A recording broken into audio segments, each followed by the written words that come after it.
massive forest of flowers.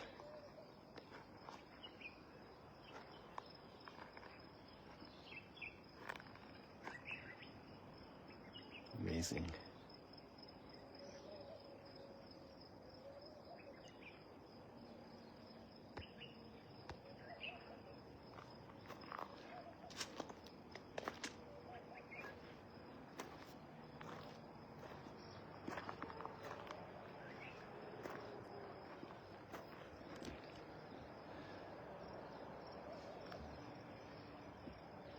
We have quite contrasting attitudes today in the readings, and contrasting realities make us ponder. We look at them, we compare them, we contrast them, we weigh them up.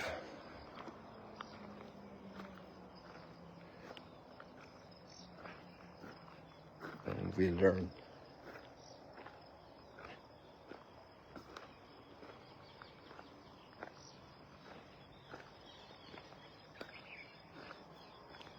The starting point for the first reading is a whole population complaining.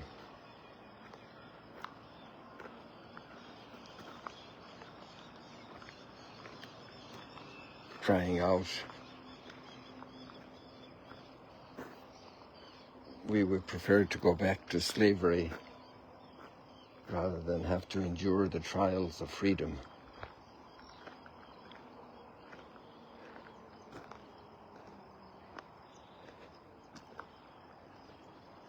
Maybe we were better off as slaves than to be free. Big temptation many times. We don't like the conditions of our freedom. It's too much to bear.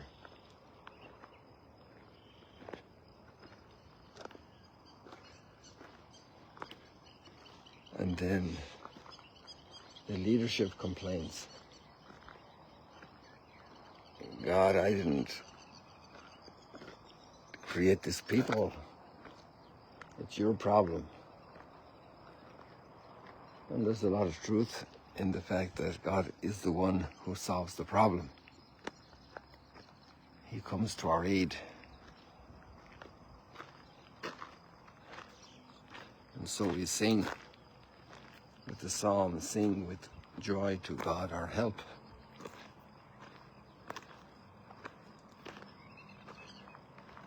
Our help is in the name of the Lord who made heaven and earth.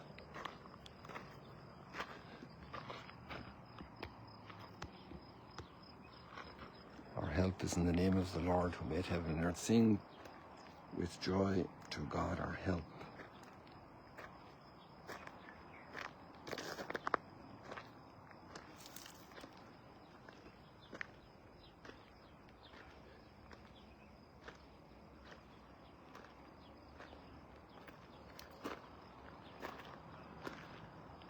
But actually the text of this psalm, which has this verse very early in the psalm, sing with joy to God our help, is a reproach of God, expressed obviously by the writer, by the prophet, in human words.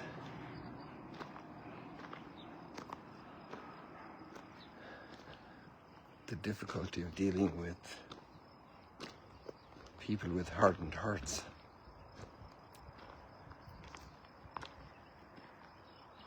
And parents know this with their children.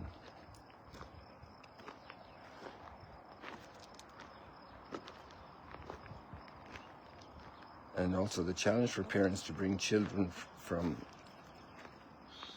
total dependency gradually, step by step, to lesser levels of dependency and more self-management, more self-provision. Now it's the child's turn to learn to clean their room. It's the child's turn to help a younger sibling.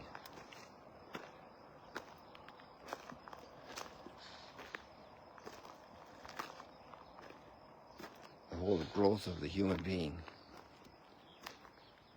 And so the second story is a contrast, an interesting contrast, because the story doesn't start with a complaint, it starts with provision.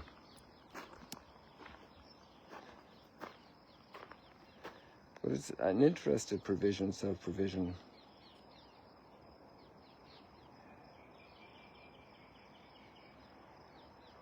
So the disciples feel a certain responsibility for the people, and they want to avoid more responsibility, so they say to Jesus, send them home. They're going to be hungry, there's nothing here for them. They want to hang around to hear your teaching, to have sick people blessed and healed. Send them home because it's outside of our strength to provide for them.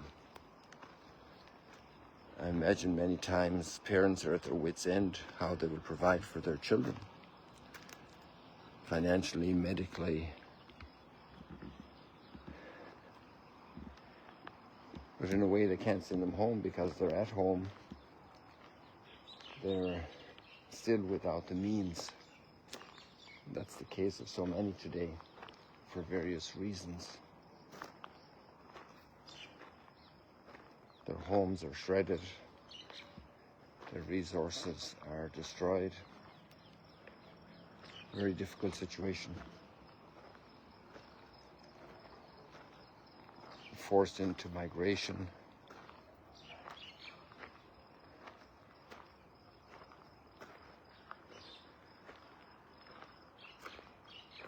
Trafficked.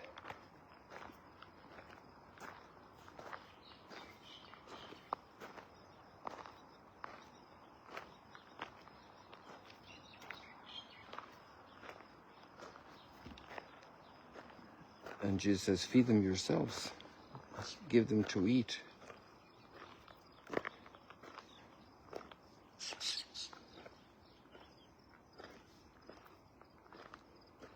But this is a deserted place. We only have 5 loaves and 2 fish.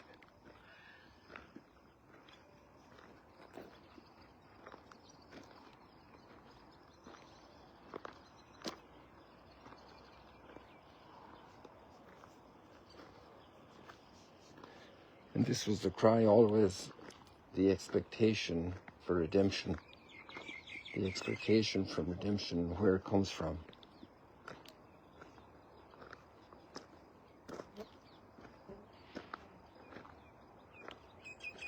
Our prayer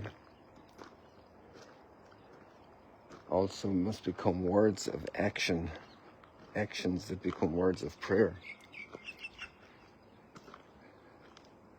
A compassion linked to a generosity with the little we have.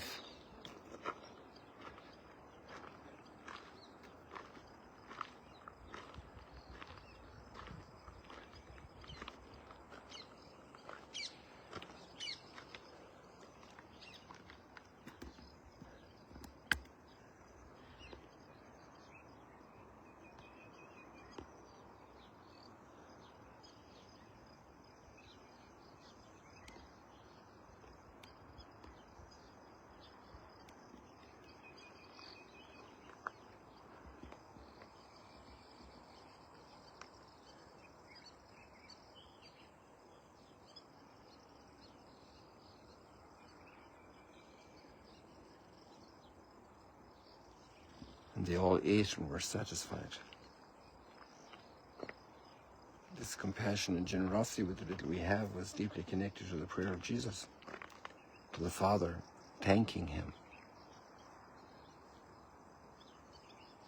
So if we look at all the, let's say, the component elements of the drama, in both cases, complaint goes upward to further complaint.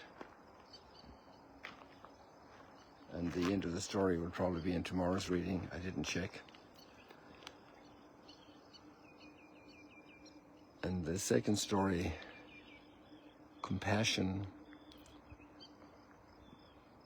and yet more or less provision, first of all, to get rid of the problem, but compassion to deal with it, generosity to deal with it, prayer to deal with it. And none of us are short of problems and challenges.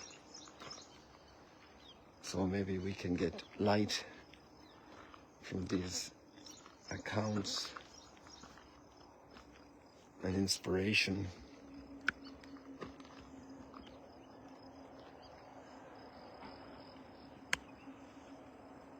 And we can sing, "The Lord is our help."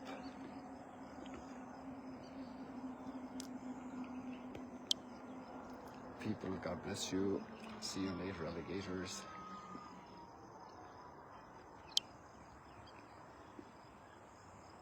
Have a blessed week.